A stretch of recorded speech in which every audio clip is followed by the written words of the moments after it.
Okay, I'm here with James Taylor, who's having some problems with Chedoke Elementary School located on the mountain here.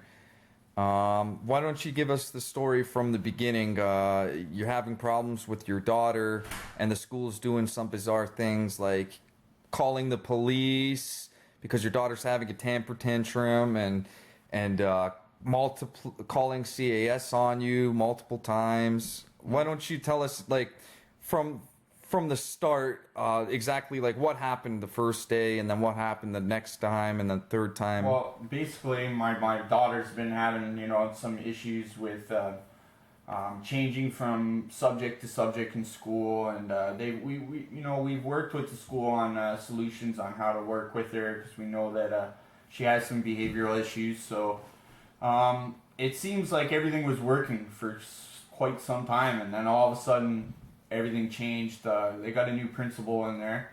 So it seems ever since that principal came in, there's been a lot of changes. What's the principal's name? Miss Mockery. Mockery, okay. So basically my daughter's been given a full-time EA that is with her at all times. What's an EA? An educational assistant, I believe that's what it is. Her name's Miss Johnson. We really like her, and she seems very committed to my daughter's, education and whatnot. So basically what's been going on is at the time, we can't be reached if Mackenzie's having an outburst at school. Because you don't have a working landline at the moment. And they'll call our emergency contact, and if the emergency contact can come, or even if the emergency contact can show up, they're calling the police, COAS, CAS, everyone. They're all coming to the school, talking to my child. So basically, CS wanted us to get our daughter in to see a doctor to be assessed to see if there's any issues. And why do they want to assess her? Because she had temper tantrums? Yeah, basically, yeah. So she had a temper tantrum in class. And it's an ongoing thing. I mean, it seems like one little thing, it blows up to a very big thing, and they're calling cops, and cops are talking to my 6-year-old daughter twice in 1 week, which I think is pretty traumatizing for a 6-year-old to go to school and have to deal with cops coming to talk to her, or CES workers, or whoever. So tell me about that one time when they didn't show up on the bus. Well, yes, actually, it was just last week. CS worker showed up at my door, said that my daughter was having a meltdown at school. I said, okay, do I need to go to the school to get her? And she said, no, I'm going to go to the school, and she will be brought home. So I waited at home for my son because he takes a different bus. My son was not sent home on his bus. He was kept in the office. And your son's not the one who's throwing temper tantrums. No. Lance, he's a very good student. He never has any problems at school. So for him to be in the office is new to him. So he was also talking to police officers, CS workers. So basically, the police are like in a way interrogating your children. Basically, yeah. CS, everything they've asked us to do. And in terms with my daughter, we've done everything they wanted us to do. So we've seen a doctor, we have a date to see a specialist. So it seems like that at this point, actually the last time the emergency contact was at the school and had my daughter calm down and was ready to leave with her, but yet they still called the police and still called CS. So now CS wants to open up a file because just so that they know that there's nothing going on with the school calling them once or twice every week. I just think it's a bunch of extra stress that this school is causing for my family for no reason at all. So this all started though with your daughter walking out. Yeah, the week before the first week that they called the cops, it was my daughter was given somewhat of what I would call in-school suspension. She was sitting in the office with the principal, vice principal, and 2 secretaries. Do you know their names? Miss Mockery is the principal. Mr. Fayday is the vice principal. And I'm not too sure about the secretaries. Okay, no worries. She asked to go outside to have a breath of fresh air. She was having a bad day. Which is reasonable, right? I would imagine so. I mean, if the child's asking for fresh air, the best interest of the child is to escort her and watch her and let her have fresh air for 5 minutes and then escort her back to the office. That's what I think would be appropriate. Her no. She wrote a note saying, "I am leaving now." Put it on the principal's desk. And the principal saw this. I'm not sure. She says she didn't. She says she wasn't on the phone. We were told she was on the phone. She tells us she wasn't on the phone. Not sure why a 6-year-old would hand you a letter saying they're leaving and walk right out. She walked right out, right past 4 adults and out the school, which is a secure building. You can't even get into the school. She got out of the school, walked down all the way down the sidewalk to the parking lot. Police were called twice that day. Once for a missing child, and then the second time was for a child that was distraught or having a temper tantrum. So it leads me to believe that she walked out of the school and they had no idea where she was, but they covered that up. At this point, we're doing everything that the school wants. We're coming in for meetings and trying to work with them.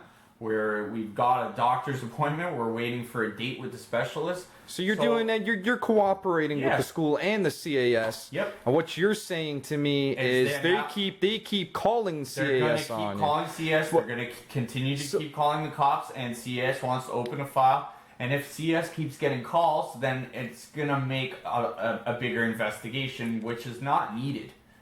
I'm a little confused here. You told me the CAS worker, her name was Shannon Scamari, right? Mm-hmm. You told me that she said that they have no concerns. Well, I don't understand if they have no concerns why they are choosing to open the file, because under the Child and Family Services Act, this is the best interest of the child. I mean, if you are cooperating, you're taking her to a specialist to see if she has some type of, behavioral issues that the specialist can point out. Mm-hmm. I mean, you're doing everything they want you to do. So why are they keep calling CAS? There's no point, right? Exactly. Why don't you tell me this? It makes me wonder what their intention really is. If they're trying to make CS probe into our life, if they're trying to get my child taken away, or if they're trying to speed up the process of the doctor, I'm actually not sure what's going on. But at this point, all it's causing is extra stress. So here's another weird thing. That day when the cops were called, how did the cops and the teachers treat you? Well, the first time when I went and the cops were there, I walked into the school and there was 2 cruisers out front for a 6-year-old child. I walked in and my daughter was nowhere to be seen. I walked up to a female officer who was guarding a door. I asked where my daughter was. She said she was in the room being questioned by an officer. I said, "You cannot talk to my daughter without me," and I basically said, "Give me my daughter. Where's my daughter?" So she just opened the door a little bit, showed me my daughter, and closed the door. I then stated that I was going to call my lawyer if she didn't get out of my way and give me my daughter. She then got out of my way, opened the door, and gave me my daughter. And they also said your daughter's not under arrest. Yes, they did say so that. They have no right on... No, they didn't. On doing what they did. Mm-hmm. And the second time the cops were called to the school, which was just last week, I wasn't told the cops were called. I was not told that cops talked to my children by anyone except for my children told me before I had left the school. So I had mentioned to Miss Mockery and Mr. Fede, who are the principal and vice principal, I said, "You think it's traumatizing for a 6-year-old to be talking to cops twice in 1 week at school?" I mean, school's supposed to be a comfortable place for them to go. Like, my daughter loves going to school. Yeah. I mean, if those types of things were happening to her, she would definitely not want to go as much. It makes me wonder now that there has to be another issue going on with the school, because, I'm not the only one that's having problems with the school. And... Well, how do you know that there was a report of a missing child? The police officer told me. Okay, so basically the school's trying to cover, it almost appears, okay, we're not going to point fingers or slander anybody here, but I'm just saying from what you're telling me, it almost appears as if the school kind of messed up by not keeping an eye on your daughter and let them out. Yeah, your daughter's having temper tantrums, but they want to make it look like it, it's my fault that she snuck out of the they school. don't want to take their responsibility. They don't want to take the blame. Now, what you were telling me before, the school didn't know what they're really doing. Like they called cops, and then so what's this whole thing with Coast even saying they don't want to come out? The second time that the cops were called, I wasn't told the cops were called until my children told me. When they told me, I went and asked them, you called the cops again. And they said, well, CAS had told us to call the cops. Was that a lie? That was a lie, because when I talked to the CAS worker, the CAS worker drove us home from the school to my house to talk. She agreed with us that the whole thing was quite pathetic. It wasn't this worker, it was a covering worker because our worker was sick, but okay. She had said that CAS told them to call Coast. They called Coast, and Coast said they weren't going to come out. Yeah, because Coast is for like a crisis where like somebody's about to like kill them, jump off the roof or something. And not the because thing is, at this point, calling emergency contact was there and had my daughter calm down and was ready to leave. Yeah, that's as far as the school goes. Is to so get they called the emergency contact. They called Coast. They called CES. They called the cops for something very minor. It seemed, from what my daughter. And even Coast, you're saying, thought it was ridiculous. Yes. Like there was a little incident last year as well where they forced us to take Mackenzie to the hospital, McMaster, to see Coast because she said that she wanted to die. They laughed at us because they were like, she's 3. She don't know what she's saying. She's 4 or whatever she was. So look at this. So you're telling me the people that are running this school are doing ridiculous things like this? Yeah. What school is this again? Chedoke Elementary on Bendemeer. That is pathetic, man. And then they keep calling CAS. And they're going to continue to do so, and CS has told us that they're going to continue to do so. So that's why now CS wants to open a file. And we haven't been involved with CS in 5 years. We haven't had an open file or anything. Well, it's unfortunate that they come and open a file, but I do not. It almost seems that maybe the school thinks there's something going on at home, but then we have our son who is a perfect pupil in school. So they even the EA said to us, well, you know that you guys got to be doing your job right because we look at your son and see what a great kid he is. And my daughter's very smart. She's very intellectual, so she knows how to, work with people. But I mean, there has to be something else going on here, and it's just I'm fed up. Yeah. Well, I feel like you did the right thing for doing this interview. To let people know your story, let people know the wrongdoings that this school might be doing. From what you're telling me, it sounds like they're doing some wrongdoings there. Especially like, this was not good for a child.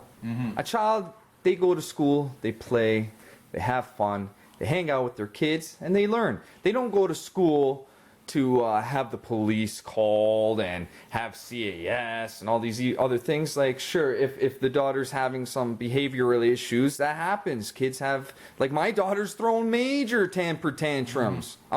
Nobody needs to call the cops. That's ridiculous. So I agree. And we don't see these behavior problems that they tell us about. We don't see a fraction of that at home. We don't understand where it's coming from. So, this is... Is there a problem? Is there something wrong? Ask her. She's shy. Yeah, don't worry. I can cut all that out.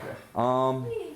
Well, that's basically all of it. Is there anything you want to say? Like, maybe like a message to the other parents, a message to whatever. Is there something that you would want to say? If not, then we can just end I it. just hope that, like, if other parents are going through these problems, that they do something and they speak up and they don't let schools push them around. Because...